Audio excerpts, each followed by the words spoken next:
Всем привет! Мы продолжаем рубрику канала, посвященную обзорам различной старой литературы из моей коллекции. И сегодня я хочу вам показать довольно занятную книгу начала 90-х годов. Это некая памятка для тех, кто приобрел в свое распоряжение иномарку. И для многих людей иномарка была пределом мечтаний. И когда распался Советский Союз, у людей появилась возможность пригонять эти удивительные автомобили.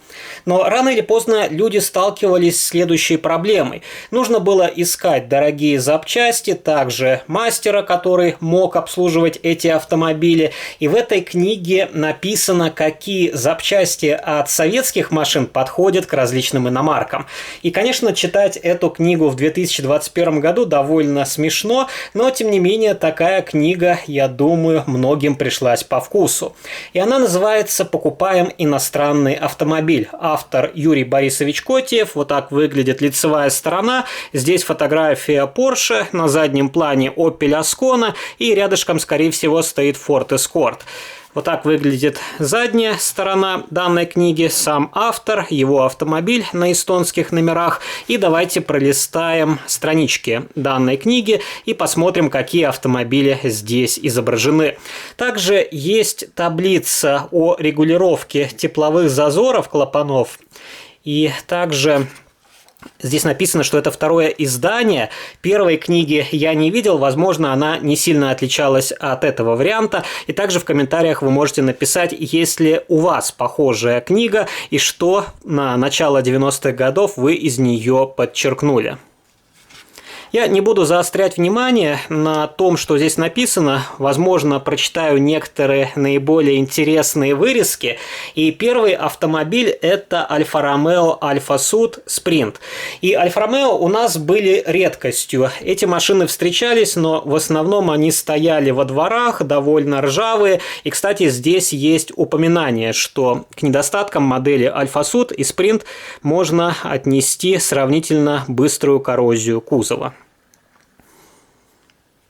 Альфа Ромео 33. Такие машины тоже у нас встречались, но ездили они недолго. Альфа Ромео красивые машины, но очень ненадежные. Следующая машина – это Альфа Ромео Альфетта Джульетта, более крупный автомобиль, скажем так, уже бизнес-класса. Тоже написано, при покупке Альфетты Джульетты нужно обратить внимание на сцепление, которое сравнительно быстро изнашивается, на ручной тормоз, трос которого может застрять в оболочке, на тормозные диски. Особенностью этих моторов является применение двух распредвалов. Ну и запчасти, которые можно использовать от Москвича, от ЗИЛ-130 и от ГАЗ-66.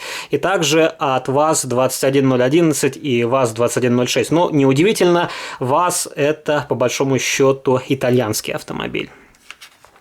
Следующая машина – это Audi 8090.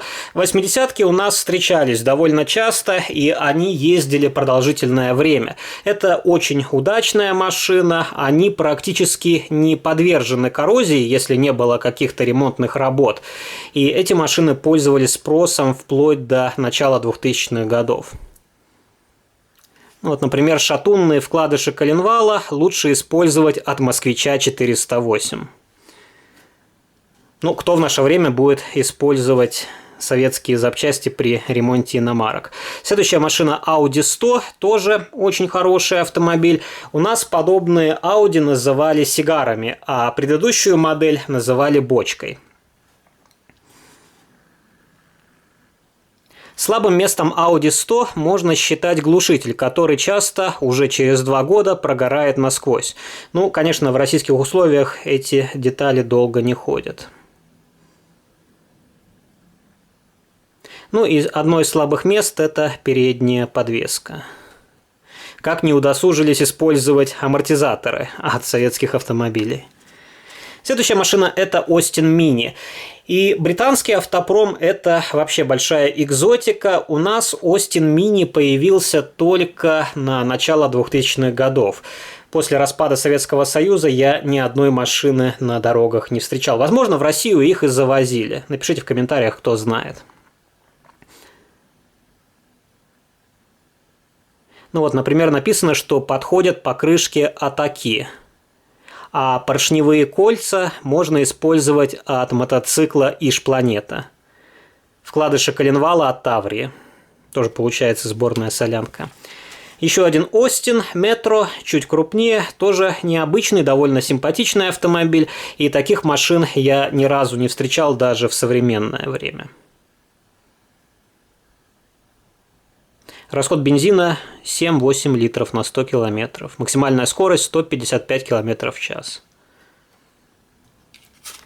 Далее следует Остин Аллегро, тоже очень симпатичный автомобиль. И когда я посещал экспозицию автомобилей под открытым небом, то там стоял похожий автомобильчик, только в двухдверном исполнении. К моторам 1,5 и 1,75 литров можно использовать поршневые кольца и шатунные вкладыши, а также валик и сальник водяного насоса от ВАЗ-2101. Следующая машина Остин Maxi.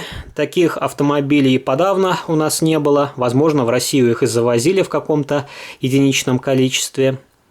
Из запчастей советского производства к моторам Maxi подойдут шатунные вкладыши коленвала от ВАЗ-2101, ВАЗ-2107, шатунные вкладыши от ГАЗ-24. Остин Маэстро. Тоже редкий автомобиль. И тут представлена машина в красном цвете с довольно интересным обвесом.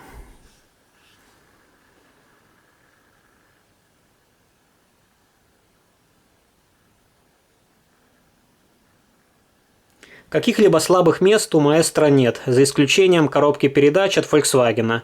В целом это хорошо сбалансированная конструкция. Остин Монтего. И, по-моему, это копия или Хонды, или Ровера. Могу ошибаться.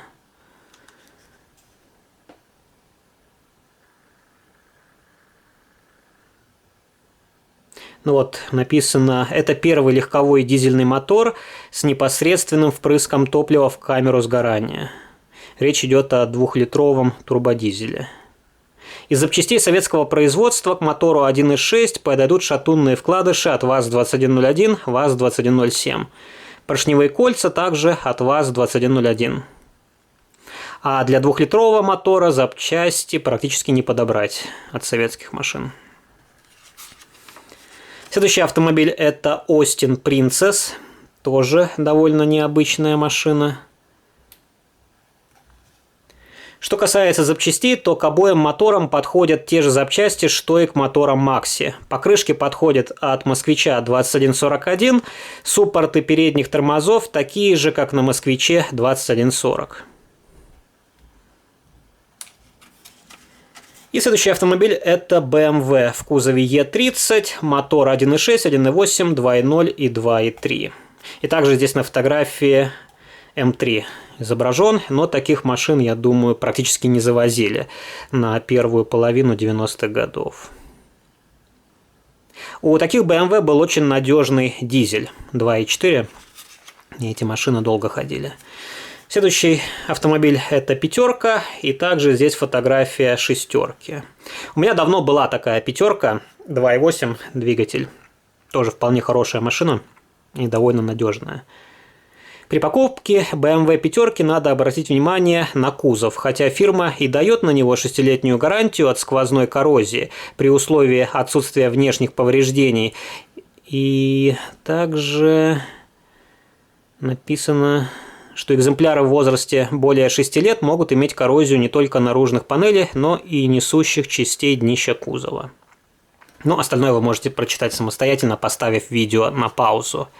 И последний автомобиль в сегодняшнем видеоролике – это BMW в кузове E32.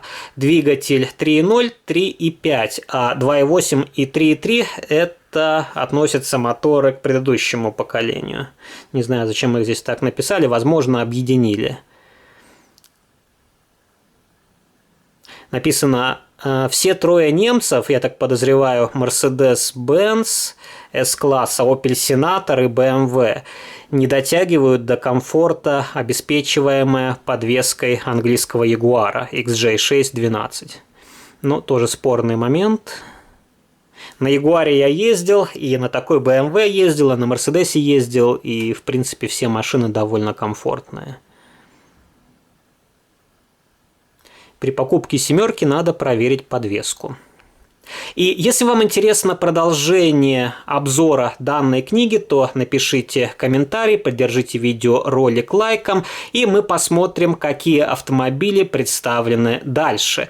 Не забывайте подписаться на мой канал, если вы не сделали этого раньше. Также заходите в мои группы в социальных сетях, ВКонтакте и Фейсбуке, жмите на колокольчик и можете заглянуть на мой второй канал, там тоже выкладываются разнообразные видеоролики на масштабные копии из моей коллекции. А на сегодня это все. До новых встреч. Пока.